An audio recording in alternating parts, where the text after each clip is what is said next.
Pemirsa, sejumlah capaian telah diraih pasar modal Indonesia di semester pertama tahun ini. Kinerja bursa saham bahkan termasuk yang terdepan di kawasan ASEAN. Berikut kita simak bersama dialog Leonard Samosir dengan Direktur Utama Bursa Efek Indonesia Inarno Jayadi yang telah kami rekam sebelumnya. Pemirsa, bersama saya Direktur Utama Bursa Efek Indonesia Inarno Jayadi. Pak In, terima kasih sudah diberikan waktu. Pak In, kalau melihat semester 1 sudah lewat, bagaimana kinerja Bursa Efek Indonesia di paruh pertama tahun ini, Pak? Thank you, Leo. Jadi kalau kita lihat indeks itu kita lihat positif ya. Sekarang ini 6.370, ada kenaikan 2,89. Lumayan, oke. RNTH juga kita lihat juga cukup positif ya. Jadi sekarang sudah mencapai 9,9 T per hari ya, per hari. Oh, udah 9,9. Sudah 9,9 T ya. Kalau dibandingkan tahun lalu ada kenaikan 17% ya. Dan market cap kita itu sudah kembali lagi 7.300 T. Itu ada kenaikan 3,49%. Ya. Demikian pula, Leo, kalau kita lihat dari SID, kita juga ada kenaikan. Sekarang ini naik 13% daripada tahun lalu. Sekarang sudah mencapai 966.000 single ID untuk saham.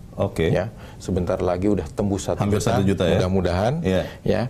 Lalu juga dari sisi aktif investor per day-nya juga sudah semakin meningkat, ya, naik 36%. Ya. Itu sudah sesuai dengan target yang diharapkan atau memang harus banyak lagi yang dilakukan untuk menambah? Jadi memang ini sesuai dengan target kita, tetapi memang harapannya kita semakin bagus lagi ya.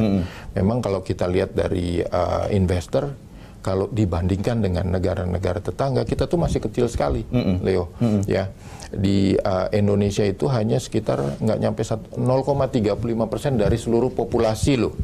Ya, sementara Singapura, Malaysia itu sudah 2%, 4% dibandingkan populasi. Jadi kedepannya kita harapkan semakin bagus dan upside-nya masih jauh sekali. Bicara soal transaksi, Pak Inarno, ini kan sekarang penyelesaian sudah berubah ya. Kalau dulu saya ingat sekali, itu T+3, T+4, sekarang sudah tinggal T+2 ya.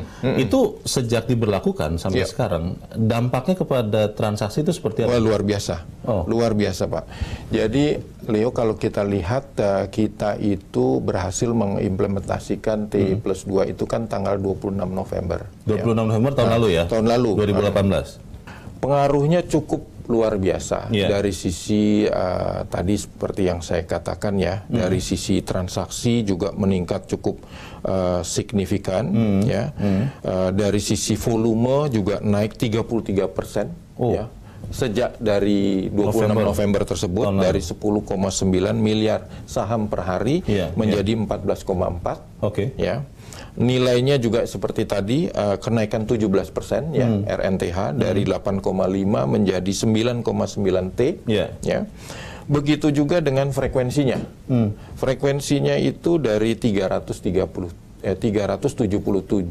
kali per hari itu menjadi 436.000 per hari. Jadi signifikan ya, meningkatkan transaksi. Yang terakhir ini frekuensi ini mencerminkan liquidity.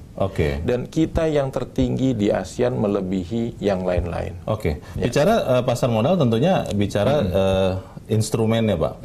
Kalau selama ini secara tradisional investor lebih banyak tahu saham ya. Nah, itu sering juga ditetapkan oleh Bursa Efek Indonesia. Setiap tahun kita akan menargetkan sekian perusahaan baru yang akan listed di Bursa Efek Indonesia. Sampai kita bicara ini, itu sudah seperti apa pencapaian perusahaan baru ini, Pak? Untuk yang listed company? Jadi alhamdulillah tahun lalu, kalau kita bicara tahun lalu ya, 2018, itu kita sudah company listed itu 57. 57? Ya. 57 itu adalah yang tertinggi sepanjang privatisasi. Ya. Dan alhamdulillah tahun ini itu juga sudah mencapai 32, sehingga total company listed itu sudah 649. Ya. Itu sesuai dengan target yang disampaikan atau ditetapkan oleh Bursa Efek Indonesia? Masih Jadi tentunya kita berharap target kita jauh melebihi dari 57, sehingga ini baru ya 32 ya sudah lebih dari separuhnya. Mudah-mudahan kita tercapai. Bicara bursa Pak, ini tidak mungkin lepas dari situasi ekonomi global. Kita tahu bahwa first half 2019 ini warna ketegangan geopolitik, terutama perang dagang, ancaman Amerika, Tiongkok, dan beberapa negara lain itu mempengaruhi ekonomi global. Dampaknya kepada bursa itu seperti apa dan bagaimana Pak Inarno melihat untuk paruh kedua tahun ini? 10 tahun terakhir ini, performance daripada kita, pasar modal kita, termasuk yang terbaik loh. Kita di bawahnya Nasdaq. Kalau kita lihat time frame yang lebih panjang.